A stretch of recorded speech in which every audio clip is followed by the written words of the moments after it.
On a quelque chose de commun tous, c'est cet ADN de la solidarité et de la générosité. Parce que les entrepreneurs ne sont pas que là pour aller gagner des profits. Une vie sans engagement est une vie fade. Qu'est-ce qu'on risque ? Obtenir du bonheur ? Le bien de tous est l'affaire de chacun.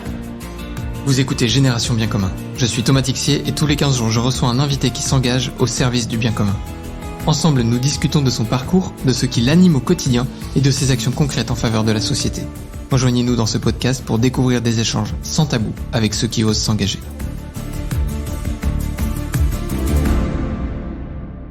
Aujourd'hui, j'ai la chance d'accueillir Guillaume. Bonjour Guillaume. Salut Thomas. Est-ce que en 2 secondes, je peux te laisser te présenter ? Oui, alors Guillaume Mariot, j'ai 40 ans, 41 ans même. Je suis marié, père de 2 petites filles et bientôt un 3e qui est... c'est pour quand ? Pour le mois de juin, là, dans un mois et demi. Félicitations. Et puis, merci. Et puis, je travaille chez Enfants du Mékong depuis une dizaine d'années. Je suis directeur de la communication de cette belle association. Voilà. On est un peu en alter ego entre pères aujourd'hui. Tu as combien d'enfants ? Écoute, j'en ai 3, donc moi le 3e est né, et puis j'ai à peu près le même job que toi, mais côté de la nuit du bien commun, parce que pour ceux qui l'ont pas, je m'occupe aussi de la com côté de la nuit du bien commun et d'Obol. Bienvenue en tout cas, je suis ravi de t'avoir aujourd'hui. Merci. Ça fait un moment que j'avais envie de parler d'Enfants du Mékong, qui est à la fois une magnifique œuvre, et puis surtout qui a créé un peu ce système de parrainage, ou en tout cas vous êtes hyper marqué dessus. Parce que c'est peut-être pas vous qui l'avez créé ça, je sais pas, mais c'est votre patte, quoi. Alors, ceux qui connaissent Enfants du Mékong connaissent ça. Je sais pas si c'est nous qui avons créé le parrainage, mais notre fondateur, en 1958, a eu cette idée. Et en fait, il s'est rappelé qu'en 14-18, tu avais des soldats qui n'avaient pas d'épouse, des poilus qui n'avaient pas d'épouse.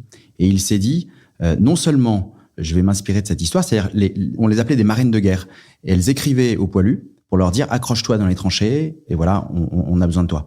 Et en fait, René Péchard, le fondateur d'Enfants du Mékong, s'est dit, je vais m'inspirer de ça en créant le parrainage. Parce que le parrainage, c'est à la fois c'est un soutien financier, mais c'est aussi des lettres qui sont envoyées. Donc, à l'image des marines de guerre qui écrivaient aux poilus. Ah ben excellent, tu vois, j'avais pas du tout l'origine. C'est fascinant ça. Et du coup, oui, donc on peut considérer entre guillemets que le parrainage a été créé à l'époque des poilus et qu'aujourd'hui, c'est une belle tradition qui perdure. Peut-être pour ceux qui connaissent pas Enfants du Mékong, avant qu'on plonge dans le sujet, tu peux un peu nous présenter ? Oui, alors c'est une association d'éducation. On aide un peu plus de 24 000 enfants via le parrainage, mais pas que. Le parrainage est un moyen, mais avant tout, notre mission, c'est de permettre à des enfants de familles pauvres d'accéder à l'école et ensuite de continuer. On les accompagne jusqu'à l'emploi le plus loin possible. Vous êtes présent dans quel pays ? Donc, l'association est née au Laos. Et on est maintenant présent dans 6 pays, donc le fleuve Mékong. Je suis sûr que tu connais tous les pays du fleuve Mékong. Écoute, tu vas pas être déçu sur mon niveau en géographie. Donc le Vietnam, le Laos, le Cambodge, la Thaïlande, la Birmanie et en plus les Philippines. Ok. Donc ça fait 6 pays. Magnifique. Et pourquoi ça s'est toujours mis dans cette zone-là ? Vous avez jamais eu l'envie d'aller plus loin ailleurs ? Alors, peut-être qu'on va être amené à aller plus loin, mais petit à petit, l'association s'est développée avec des appels de bénévoles locaux. Et donc, lorsqu'on fait appel à nous, on essaie d'identifier les besoins et voir comment on peut y répondre. Peut-être que dans 20, 30 ans, l'association agira dans d'autres continents. Oui, ce qui a guidé en fait aujourd'hui, c'est le bouche à oreille de l'étape d'après qui fait qu'en fait ça descend le Mékong. Exactement. Et puis l'idée, c'est vraiment de tisser des liens d'amitié d'abord. On dit très souvent chez Enfants du Mékong, on prend le temps d'aimer avant d'aider. Et donc, on a mis 65 ans pour agir dans 6 pays. Et je pense que le rythme est bon. Tu peux pas comme ça, en 5, 10 ans, partir dans 10, 15 pays, tout en respectant cette belle phrase de prendre le temps d'aimer avant d'aider. C'est hyper important. Si tu prends pas le temps de comprendre vraiment les besoins des gens, si tu prends pas le temps de les écouter, en fait, après, tu fais n'importe quoi. C'est marrant parce que ça ferait presque une phrase de culture un peu du ralentissement aujourd'hui face à un monde qui est hyper speed, face à des startups qui te diraient non mais il faut tout de suite hacker le marché en Asie, ensuite tu vas en Afrique, ensuite tu vas en Europe. Ouais, c'est un vrai sujet et je pense que dans le monde associatif, faut faire attention à ça.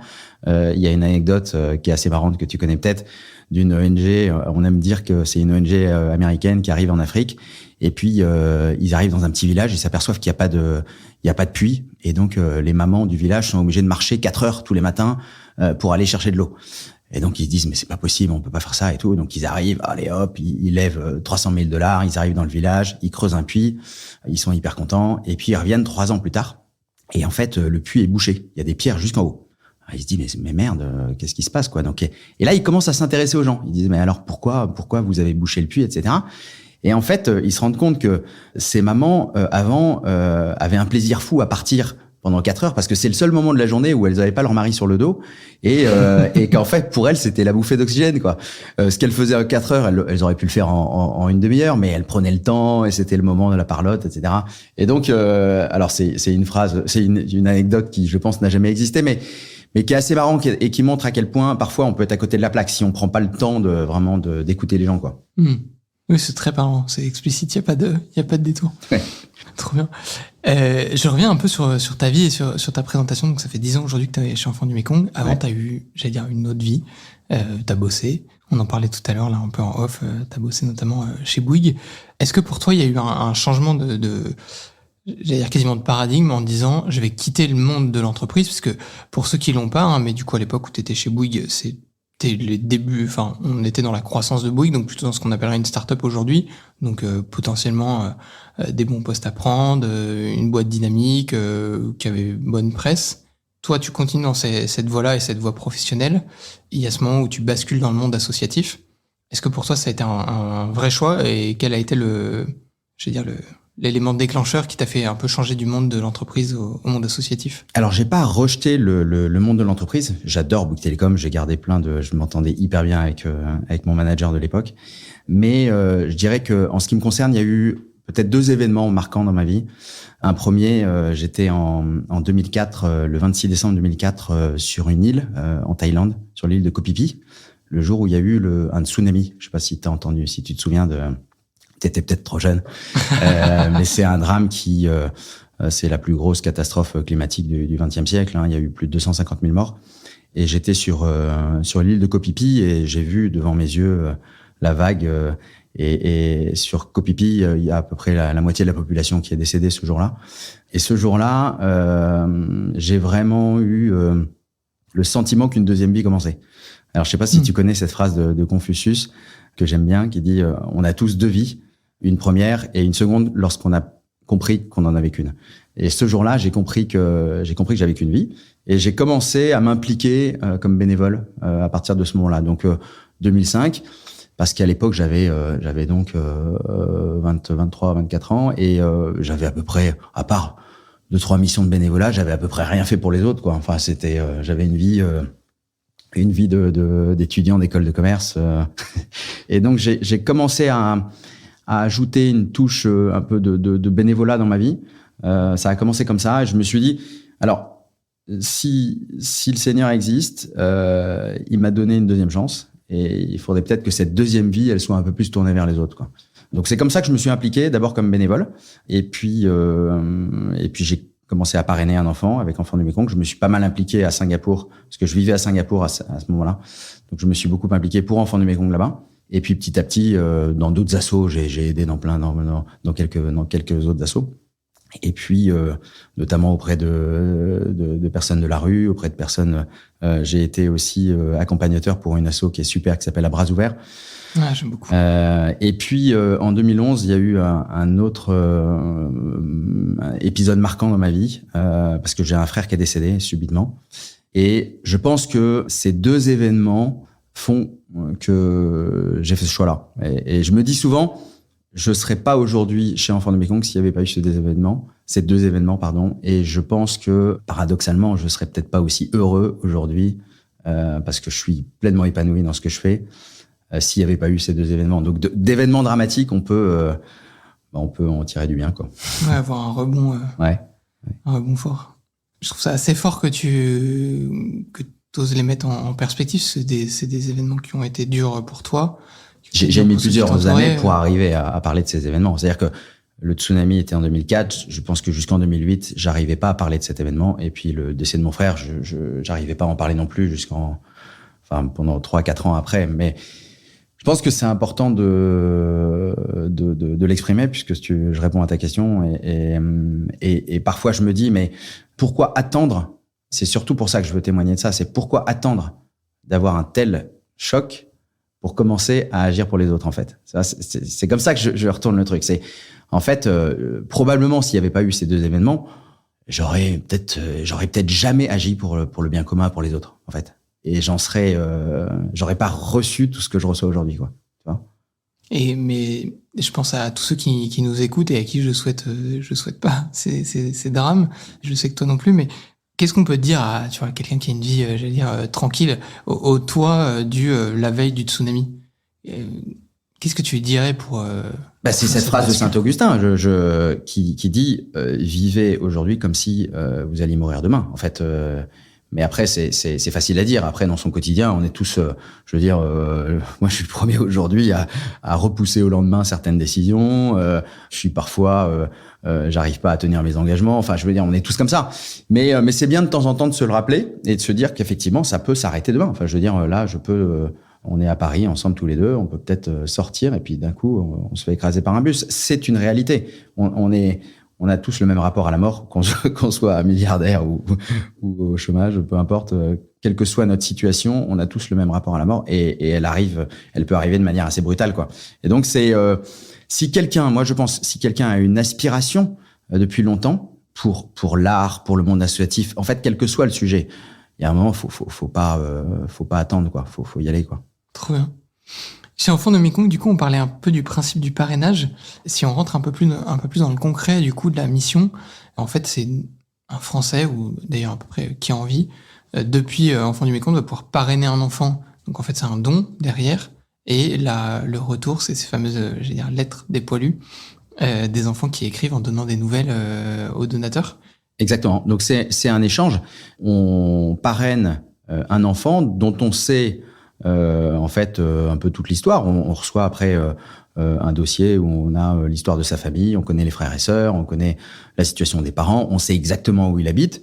On peut imaginer un jour aller lui rendre visite. Chaque année, on a 200-300 parrains qui vont sur place, qui rencontrent... Sur combien de parrains, pour se rendre compte ? On a 20 000 parrains. Voilà. Donc chaque année, t'en as quelques centaines qui vont rencontrer leur filleul. Et donc c'est très concret. Et puis, effectivement, on reçoit... 1, 2, 3 lettres chaque année. On envoie aussi 1, 2, 3 lettres. Moi, je fais pas mal de cartes postales avec ma femme en vacances, avec des applis comme Feezer ou ce genre de trucs. Voilà, c'est pas, moi, je veux pas survendre une relation. C'est pas, ça devient pas un meilleur pote, quoi. Mais c'est quand même une belle ouverture. Déjà pour moi, mes filles sont aussi sensibilisées à ça. On a 3 filleuls avec ma femme, donc un filleul au Vietnam, une aux Philippines que j'ai été voir l'an dernier, et puis une autre en Birmanie qui souffre terriblement de la guerre.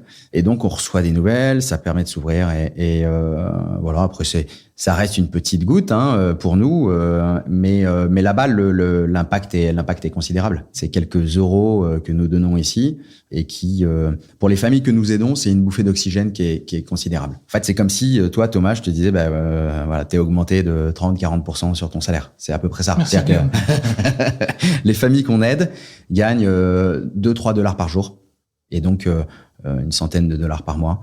Et là, le parrainage, ça va être 22 euros en plus qui leur sont proposés. Et concrètement, cet argent va servir pour que les enfants de la famille puissent aller à l'école. Donc, ça va permettre de payer de la nourriture, ça va permettre de payer un uniforme, ça va permettre de payer du transport scolaire, etc. C'est-à-dire qu'à chaque fois, localement, on utilise cet argent en vue de scolariser les enfants de la famille. C'est-à-dire que grâce à cet argent, il n'y a plus de raison pour les parents de ne pas envoyer les enfants à l'école.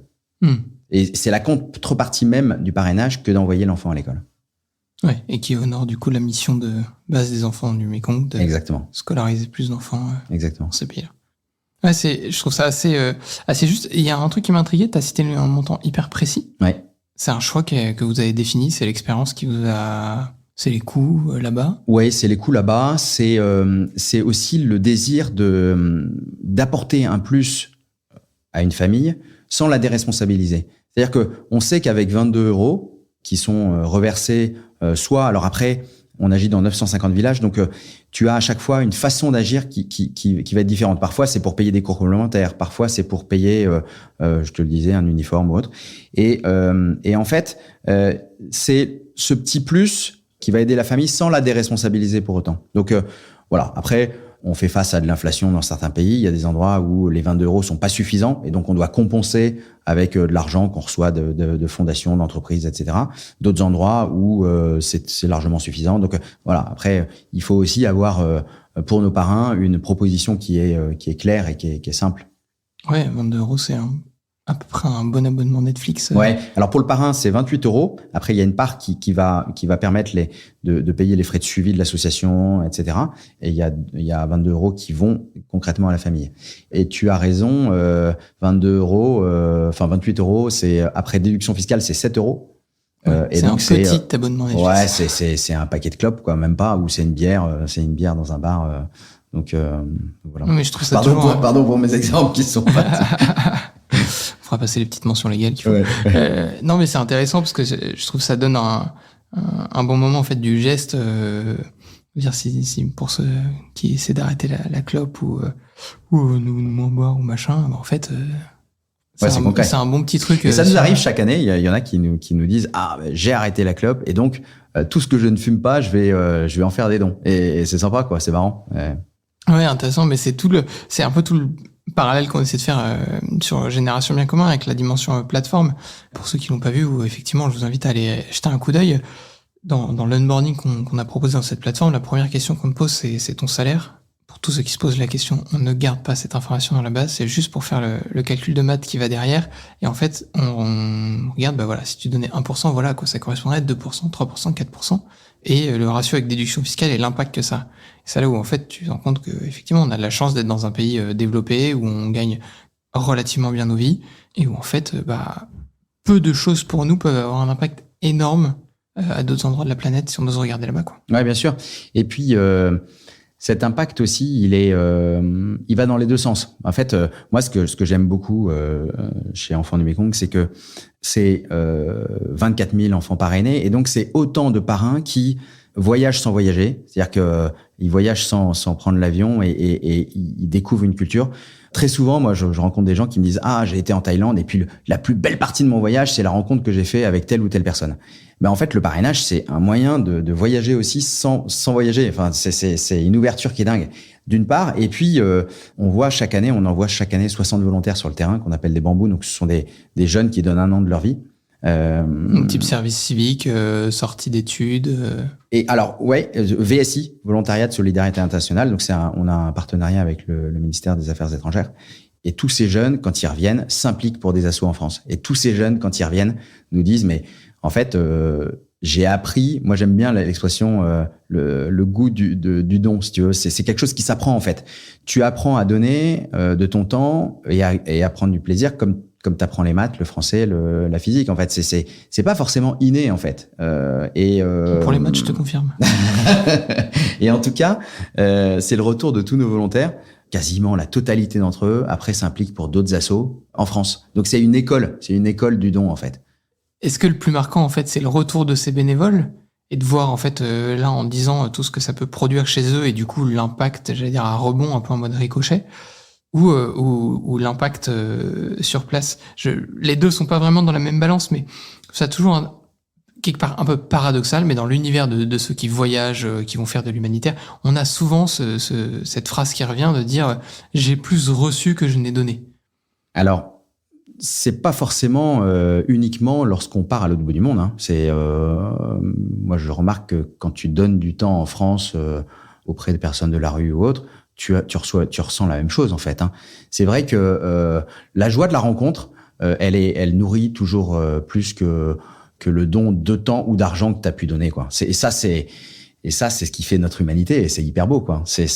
Moi, je trouve que les plus grandes joies profondes que j'ai eues dans ma vie, c'est les rencontres que j'ai fait, et souvent avec des rencontres inattendues, avec des gens complètement dingues. Et ça, c'est la richesse de nos métiers, parce que si j'ai bien compris aussi, le but de ce podcast, c'est peut-être que certains qui hésitent à s'engager se lancent dans l'aventure. Quand tu travailles pour une association, pour de l'entrepreneuriat social, etc., tu fais des rencontres dingues. Et moi, c'est le constat chaque semaine. Je rencontre soit un retraité qui a une histoire dingue, soit un volontaire qui revient. T'as une anecdote à nous partager là, d'une rencontre que t'as un peu dingue que t'as fait récemment? Ouais, alors une qui me vient en tête. Il y a quelques semaines, je déjeune avec Somphra Song. Somphra Song, c'est un type qui est originaire du Laos, qui est arrivé en France à 10 ans, au moment de la guerre au Laos, Cambodge. Et donc, c'est un enfant boat people. Ses parents ont fui. Et donc, il est arrivé, il ne savait ni lire ni écrire. Et ce type-là a été très courageux. Il a appris la langue française. Il a eu son bac, il a fait des études. Et puis, il a lancé une entreprise qui s'appelle Matika, où en fait, il crée des jeux éducatifs pour aider les Français dans l'apprentissage des mathématiques, de la conjugaison, des multiplications. Et il a gagné 3 fois le concours Lépine. Ce type est absolument dingue. Il est tout le temps souriant. C'est vraiment un amour. Et en fait, ce que je trouve hyper intéressant, c'est que il me disait, les jeux qu'il a créés sont le fruit vraiment d'un mix de cultures. C'est-à-dire qu'il me disait, un Français n'aurait pas pu les créer. C'est vraiment sa culture asiatique qui lui a donné des idées, parce que notamment le jeu de multiplication, c'est un espèce de jeu de loi circulaire où tu passes de case en case, et c'est en fait, ça s'inspire vraiment de la façon dont le temps est pensé en Asie. C'est un temps circulaire qui est pas tout à fait le même que le nôtre, qui est linéaire. Et il m'expliquait que voilà, c'est un espèce de mélange de culture qui lui a permis de créer ce jeu. Et ce jeu, s'il a gagné le concours Lépine avec ce jeu, c'est parce que en fait, tu apprends les tables de multiplication en 2 secondes avec ça. Et même n'importe quel gamin qui galère aujourd'hui apprend les tables de multiplication grâce à ce jeu. Et aujourd'hui, il y a plein d'écoles qui lui achètent ces jeux parce qu'ils ont vu vraiment l'intérêt du truc.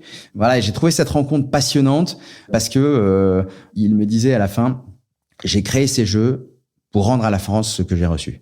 Et il va dans des écoles partout en France pour proposer ses jeux. Alors, il vit de ce travail, hein, mais il vit très honnêtement de ce travail. Mais voilà, il est même si ça a été vraiment galère, parce que il m'expliquait quand même que dans les années 70, quand t'étais le seul asiatique d'une classe, bah t'étais pas forcément toujours très bien reçu. Hein, donc il y a eu quand même des souffrances avec toutes les blagues qu'il y a pu y avoir envers les Nyakwe, envers les jaunes, envers le citron, etc. Donc il en a bavé quand même. C'était pas toujours marrant avec tous ses camarades de classe, mais pour autant, il se sent hyper redevable et il a créé ce beau projet. Et voilà, donc c'est un exemple parmi beaucoup. Non mais canon. Merci pour la petite pub au passage. Matika, super projet, super jeu. Foncez, je vais la regarder aussi. Je suis pas un grand féru de maths, donc. C'est avec 2 T, M-A-2-T-I-K-A. Trop bien. Bah, n'hésitez pas à la regarder, chers amis. Je vais aussi faire mes leçons de maths, du coup. Ça va être très bien pour moi, ça. Guillaume, j'ai aussi vu en cherchant, en préparant un peu ce podcast, que t'étais pas mal engagé aussi avec la maison de Bartimée, c'est ça? Ouais, tout à fait. Ouais. C'est quoi ta mission chez eux aujourd'hui? Alors, la maison Bartimée, c'est une maison qui vient de se créer à Compiègne. Compiègne, c'est une ville de l'Oise. Et le but de cette maison, c'est de permettre aux gens de travailler leurs relations affectives. Alors, parfois, pour un peu résumer la maison Bartimée, je dis que c'est un peu le Noroto de la relation. Pourquoi? Parce que quand tu as une voiture, tu t'attends pas que la courroie de distribution pète pour aller chez ton garagiste. Tu fais des révisions régulières. Tu essaies d'anticiper le sujet. Ouais, tu essaies d'anticiper. Tu as des voyants aussi, hein, que la voiture te rappelle que tu dois de temps en temps passer au garage pour vérifier des trucs, quoi. Ben, en fait, la vie de famille ou la vie de couple, c'est pareil. Mais le problème, c'est que très souvent, on attend que ça pète. Et aujourd'hui, t'as quand même plein de familles où les frères et sœurs ne se parlent plus.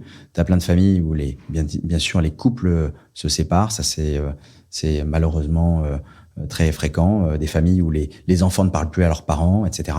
Et donc la maison Bartimée, ce n'est pas uniquement sur les couples, c'est vraiment les relations affectives. Et ça dépasse même le cadre familial. C'est-à-dire que c'est d'abord un espace de vie. Donc il y a un bar, il y a toute une maison et un espace de vie pour que les habitants de l'Oise puissent se rencontrer en dehors de leur cercle habituel. Concrètement, moi de temps en temps, je fais des soirées de jeux de société avec des potes et on se dit plutôt faire une soirée de jeux de société, autant les faire à la maison Bartimée, comme ça c'est l'occasion de rencontrer des gens et s'il y a quelqu'un qui passe, de jouer avec lui, etc. Donc c'est une maison qui est ouverte pour la rencontre et pour travailler les relations affectives. Et du coup, de ce que je comprends, on peut y passer, c'est une maison, j'allais dire, porte ouverte, je peux y passer, là, j'ai 1 heure, je vais m'y promener, je vais y trouver du monde, j'imagine, du coup, qui habite la maison et qui la fait vivre, d'autres personnes comme moi qui sont passées. À quel moment t'enclenches le fait de passer en coup de vent, quoi, au fait de commencer à rentrer dans ce travail de relation? Alors, il y a aussi des rencontres qui sont proposées. Par exemple, une rencontre père-fils, voilà, ou mère-fille. Enfin, il y a tout un tas d'événementiels autour de la maison sur ce thème de la relation.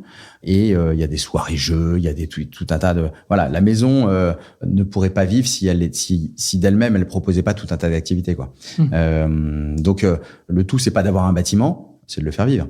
Et là où ça va plus loin, c'est intéressant, c'est que à l'étage de cette maison, il y a des professionnels qui sont associés à la maison et qui peuvent recevoir notamment des couples ou des parents avec leurs enfants pour des consultations individuelles et personnelles. Donc c'est hyper intéressant parce que tu rentres dans la maison d'abord à l'occasion d'un événement et puis ensuite tu vois qu'il y a des professionnels associés. Et tu te dis, en fait, c'est vrai que je me rendais pas compte, mais depuis 2 ans, j'ai pas parlé avec ma femme de tel ou tel sujet. En fait, je me rends compte que, en fait, qu'on communique plus, qu'on vit côte à côte, en colocation, etc. Tiens, c'est peut-être l'occasion d'aller prendre rendez-vous avec quelqu'un, quoi. Donc c'est hyper intéressant. Je trouve que c'est une grande innovation. Alors c'est pas la première maison comme ça. Il y a d'autres maisons en France qui portent d'autres noms. Je sais qu'à Lyon, il y a la maison Familia, c'est à peu près le même principe. À Nantes aussi, il doit y avoir un projet similaire. Donc voilà, là, elle porte un nom différent, mais c'est la même idée. C'est qu'aujourd'hui, c'est urgent de travailler en prévention. Moi, ce que je constate, pour avoir un petit peu agi auprès de personnes de la rue, ou j'essaie aussi à Compiègne de temps en temps d'aider quelques personnes autour de chez moi, ce que je constate, c'est que dans 100% des cas, les gens qui sont dans la rue ont eu à un moment une cassure familiale. C'est-à-dire que c'est pas l'argent qui fait que ces personnes, à un moment, se sont retrouvées dans la rue. C'est une séparation des parents, la rupture du lien social. Et donc, travaillons en prévention, quoi. Ça veut pas dire qu'il faut pas aider des assos qui agissent dans la rue. Elles font un travail dingue, ou des assos qui proposent des colloques comme Lazare, etc., qui sont extraordinaires. Mais je me dis parfois, quand on dépense 100 € pour quelqu'un qui est déjà dans la rue, on pourrait dépenser peut-être 10 fois moins en prévention pour éviter que ça se passe. Et je sais que le tiers, notamment des hommes qui se sont séparés de leur épouse, ne voient plus leur enfant, plus du tout. Comment tu peux, à un moment, construire de nouveaux projets lorsque tu n'as plus accès à ta progéniture, tu vois plus tes enfants du tout. Donc c'est comme ça que tu te retrouves dans la rue. Si tu sombres, tu peux pas ne pas sombrer, quoi. C'est fort parce que c'est un vrai élément qu'on voit. Il y a beaucoup de belles associations et en fait on a moins souvent en lumière les phases d'avant d'anticipation. J'ai une autre association là qui me vient en tête aussi que j'avais croisée dans le cadre de la nuit du bien commun à Rouen sur le permis. En fait, ils viennent aider ceux qui sont devenus phobiques du permis. En fait, c'est tout bête, mais dans les ruralités, sans permis, t'es sur la pente glissante où ça va très mal se terminer. Et pourtant, de prime abord, ça a l'air moins... Parfois, ça a l'air un peu moins fort de dire oui ou prioritaire. Ouais. Voilà, ouais, prioritaire, c'est très bon mot. Ça peut l'air moins prioritaire de filer 100 balles pour aider un gars à passer son permis. Et en fait, vaut mieux les filer là parce que même si c'est peut-être 100 balles qu'il faudra filer plus tard pour l'aider, en fait, entre les deux, il y a un monceau de galère que tu peux lui éviter. Ouais. Ou en tout cas, tu peux essayer de contribuer à ce que ça n'arrive pas. Et je trouve ça effectivement sain qu'aujourd'hui, on commence à avoir des associations qui arrivent en amont, en prévention de grandes causes qui sont connues, identifiées, et évidemment qu'on laisse pas de côté. Ouais. C'est pareil pour le couple. En fait, il y a tellement de couples qui malheureusement se séparent, alors que peut-être 1 an, 2 ans avant, il aurait fallu peut-être 2-3 soirées de discussion sur un sujet. Parfois, c'est des conneries qui font que t'as un caillou dans la chaussure et puis c'est fini, quoi. Et en fait, on est tous concernés. On va fêter bientôt nos 8 ans de mariage avec ma femme. En fait, on est concernés. Merci. Et puis surtout, en fait, c'est toujours pareil. Quand tu te maries, tu ne vois pas les implications et le quotidien que tu vas avoir, des couches, des machins, des trucs, tu dors mal. Et puis, en fait, c'est une accumulation de trucs. Et donc, si t'as pas un moment une aide extérieure, c'est difficile, quoi. Et donc, la maison Bartimée, c'est une solution, mais après, il y a tout un tas d'autres trucs, des trucs alpha couple, des machins. Il y a tout un tas de propositions pour aider les couples à réagir, quoi. Mais c'est pour ça que je prends cette image de Noroto ou de feu vert. Je vais pas faire de la pub pour Noroto parce que c'est marrant. En fait, on passe parfois beaucoup de temps à entretenir nos biens matériels, notre bagnole, notre chaudière, notre maison, notre truc. Mais on se dit pas, tiens, il faudrait que je fasse la même chose pour mes relations. Et puis on n'a pas le petit voyant qui s'allume sur le frigo pour dire attention, là, il faudrait y aller, quoi. Ouais, si ta femme tire la gueule pendant quelques temps, c'est peut-être un petit voyant, quoi. C'est pas faux. Si elle t'engueule pour tes chaussettes qui puent avant de te dire bonjour, c'est un petit voyant, quoi, tu vois. Un point pour toi. Et t'arrives entre, du coup, à la fois la maison Bartimée et ton job au quotidien, à composer entre les deux avec, je trouve que, tu vois, dans les personnes que je reçois qui ont un très fort engagement, notamment comme toi, dans le contexte quotidien du boulot, il y a parfois aussi, c'est du coup cette difficulté d'aller retrouver un truc de sens à côté. Comme si, entre guillemets, parfois il y avait un peu une dualité entre, voilà, si je suis engagé dans le cadre de mon boulot, du coup, à côté, je suis plus soft. Et à l'inverse, si mon boulot est moins le vecteur premier de sens, je m'engage à fond à côté. Toi, t'as un peu cette caractéristique de porter les deux. T'arrives à trouver, du coup, cette énergie Pour l'instant, oui. Après, je m'implique de manière assez modeste au sein de la maison Bartimée. C'est le point que tu mets en exergue est important. Je pense que c'est important dans tout engagement, c'est important de savoir aussi se remplir. Pour se donner, il faut se remplir. Si tu ne fais que te donner, il y a un moment, tu t'essouffles et c'est comme ça que parfois on voit des gens dans le monde associatif qui sont aigris parce que ils ont trop donné. Et puis ils ont l'impression que ça va pas assez vite, que les gens sont pas assez ceci, pas assez cela. Ils deviennent finalement hyper critiques alors qu'ils sont venus avec un cœur énorme. Donc faut ménager sa monture, quoi, hein, et surtout, je dirais surtout dans ce type de structure. Parce que là, moi, je suis bénévole pour la maison Bartimée. Comme bénévole, c'est hyper important d'y mettre du cœur, mais pas trop non plus. En fait, on n'est pas là moi, je suis pas là pour sauver la maison Bartimée. Il y a une structure il y a un couple qui est à la tête de cette maison et qui est extraordinaire. Il y a maintenant une salariée qui fait vivre la maison. Voilà, modestement, il faut que les bénévoles essaient d'apporter 2-3 idées et puis voilà, faut pas trop se prendre la tête non plus, quoi. Comment tu combines ça à peu près en termes de temps d'organisation, la maison Bartimée? Alors ça a été pas mal de temps là en fin d'année parce que j'ai aidé la maison notamment sur la com et le fundraising et on a fait des campagnes de crowdfunding, de machin. Enfin, tu connais ça par cœur. Chercher de l'argent, quoi. Ouais. Donc là j'ai aidé Damien qui était à la tête de ce projet là-dessus. Et puis là maintenant, la maison vient d'être lancée et donc maintenant je participe un peu à la réflexion pour trouver des activités, pour proposer des conférences, voilà. Donc, faut trouver des idées qui vont mettre en mouvement les gens. Donc, une idée que j'ai proposée, c'est qu'on puisse de temps en temps avoir des soirées autour d'un livre. Donc, il faut que ce soit assez simple, hein. Ce que je remarque, c'est qu'il y a beaucoup de parents qui n'ont pas le temps de lire des bouquins, que ce soit des bouquins autour de l'éducation, autour du développement personnel, autour de la foi aussi, hein. Je sais pas pour toi, mais les encycliques de tel ou tel pape, j'ai pas forcément eu le temps de tous les lire. Et pourtant, c'est hyper intéressant. Il y a vraiment des livres qui font grandir. Et donc, l'idée, c'est une soirée où quelqu'un qui a lu un bouquin vient parler du bouquin et puis les autres boivent une bière et puis après, on en discute, quoi. Il faut aussi pousser à la réflexion en capitalisant sur celui qui a eu du temps et passer un moment de relation un peu fort, un peu sympa. Exactement. Parce que si t'as pas le temps de lire un livre parce que lire un bouquin, c'est quand même quelques heures, hein, si on veut vraiment approfondir le truc. Pour le coup, tout le monde a une demi-heure, 3/4 d'heure à consacrer autour d'une binouse pour aller écouter un bouquin. J'ai lu récemment 2-3 bouquins, notamment celui de Caroline Goldman, dont tu as peut-être entendu parler, qui est un bouquin d'éducation, File dans ta chambre, qui fait pas mal parler de lui, parce qu'il y a les gens qui sont pour Caroline Goldman, les gens qui sont contre Caroline Goldman. Et en fait, c'est hyper intéressant parce que c'est une méthode qui propose d'envoyer l'enfant dans la chambre lorsqu'il a été pour le punir, en fait, hein. Et donc c'est ce qu'il appelle le time out. Et donc il y a tous les chantres de l'éducation positive qui disent que c'est pas bien, d'autres qui disent que c'est très bien. Et c'est passionnant de discuter autour de ce bouquin. Des sujets aussi qui prêtent à discussion dans une maison dans laquelle les familles se croisent. On a tous ce moment un peu, j'allais dire, de se retrouver face aussi à nos limites quand on a des enfants, quand on a cette chance-là. Et c'est sûr que File dans ta chambre, peut-être une phrase qui arrive assez vite, sur laquelle il faut se poser effectivement pour savoir ce qu'on a envie d'en faire. Exactement. Donc le but de la maison Bartimée, c'est ça, c'est aussi d'avoir ces échanges autour d'un livre, autour d'une réflexion. Excellent. Et j'espère que toutes les villes de France auront un jour une maison comme ça. À mon avis, c'est essentiel aujourd'hui. Surtout qu'on est tous sur nos smartphones. Donc, il faut trouver des lieux où tu dis, mon smartphone, je le fous à l'entrée du truc et puis j'y touche pas pendant 1 heure, quoi. Ça, c'est quand même la plaie aussi du 21e siècle. Moi, on le voit partout en Asie. C'est une calamité, ce truc-là. Hein. C'est une calamité. Tu vas dans un bidonville. J'ai été 2 fois, là, en 2022, aux Philippines et au Vietnam. T'arrives dans des bidonvilles, tu vois des enfants qui ont à peine de quoi se nourrir, qui n'ont pas changé de vêtements depuis 15 jours. Et puis, ils sont sur un trottoir en train de jouer à un jeu de guerre, quoi. Des gamins qui ont 6 ans, 7 ans. Et ça, tu vois ça partout aujourd'hui. Partout.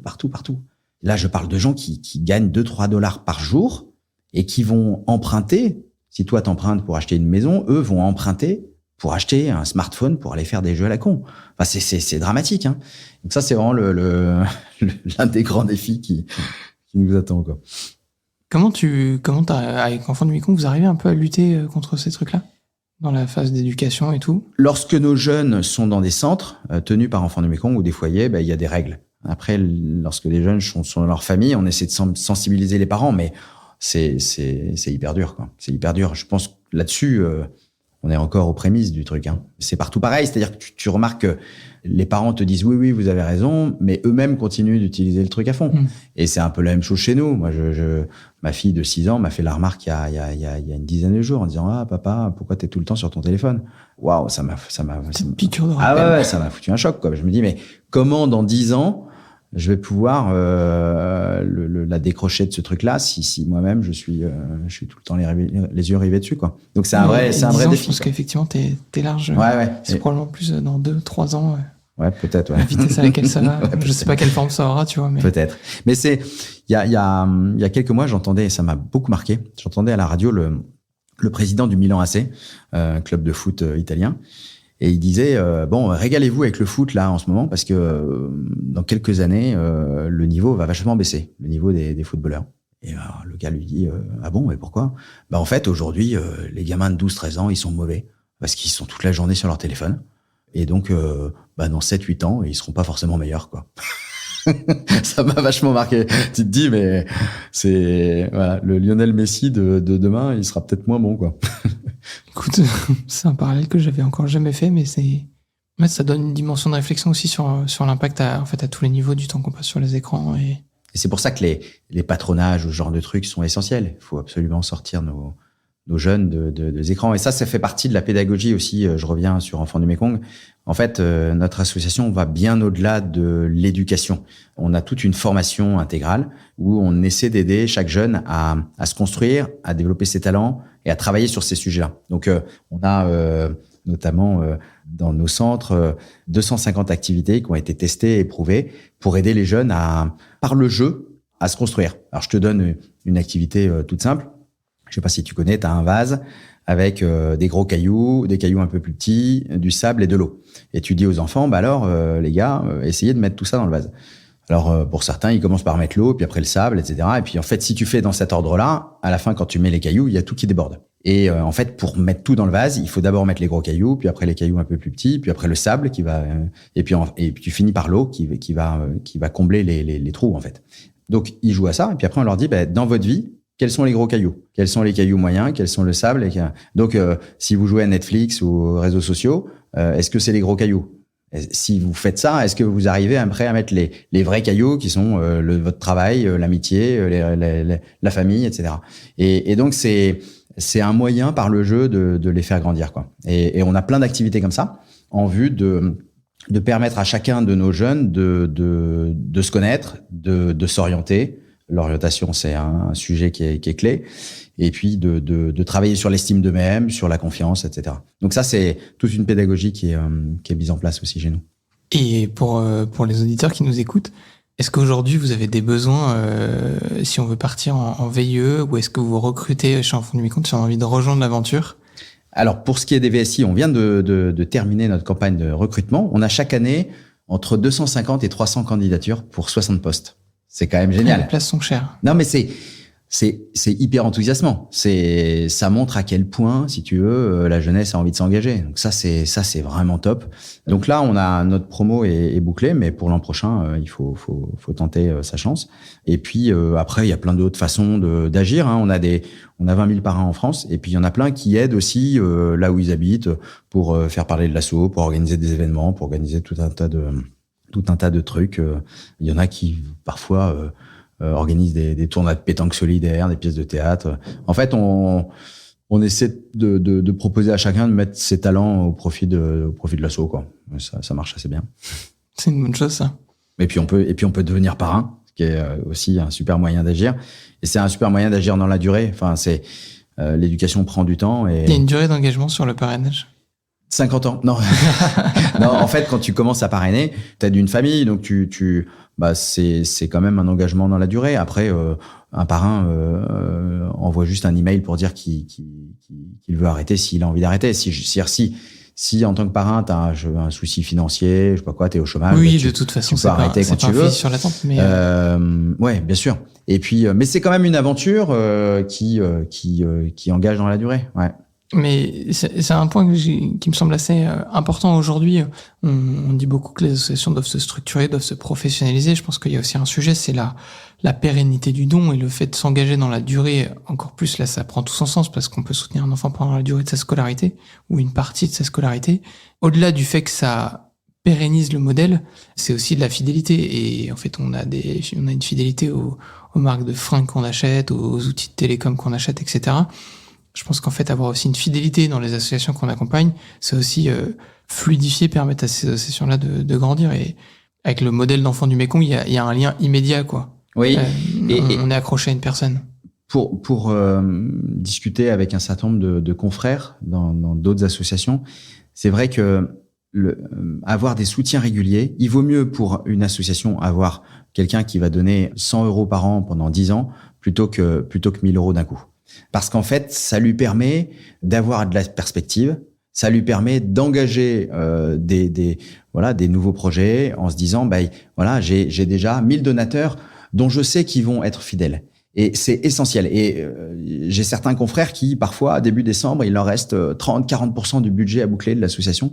Et c'est comme ça qu'ils sont obligés un peu de balancer 50 mails et donc parfois de harceler un peu les gens. Alors le donateur est agacé parce qu'il va recevoir 10 emails. Et donc c'est un cercle vicieux. Donc plus vous vous engagerez de manière même modeste auprès d'associations, plus ça va les aider, eux, à se structurer, à s'organiser. Ça c'est hyper important. Ouais. Ouais, je pense que cette idée de prendre un champion pour une durée de 3 ans, voilà, mais de s'engager vraiment sur le temps long. Ouais, et ça vaut pour le petit donateur comme pour l'entreprise, la fondation. Nous, quand on a des fondations qui nous disent, on va vous donner tant pour 4 ans, on se dit mais c'est génial. Ça, on sait que là, pendant 4 ans, on va pouvoir investir sur tel ou tel oui, sachant qu'en plus la plupart des fondations ne libèrent pas du coup le montant d'un coup, il est reversé. De façon trimestrielle ou annuelle, il est débloqué par palier, mais vous avez la garantie d'avoir 100 000, 200 000 € sur 2 ans, 3 ans, et effectivement, ça, comme tu dis, ça permet d'envisager des projets en voie à long terme, et on n'est pas juste focus sur, on débloque pas ce chantier parce qu'on n'est pas sûr de pouvoir aller au bout. Exactement. Excellent. Merci Guillaume pour ce bel échange. Merci Thomas. Un peu décousu, on est parti sur pas mal de... On est parti un peu dans tous les sens, mais très sympa. Et bravo pour tes engagements. Et bon courage pour la naissance qui arrive. Merci. Et les nuits courtes qui s'annoncent derrière. Merci beaucoup. Merci d'avoir suivi cet échange, j'espère qu'il vous a plu. N'hésitez pas à vous abonner à notre podcast et à lui mettre une note de 5 étoiles sur les différentes plateformes d'écoute. Ça nous aidera à le faire connaître. Retrouvez-nous dans 15 jours pour un nouvel épisode de Génération Bien Commun, où nous continuerons à vous partager les témoignages de ceux qui s'engagent au service du bien commun.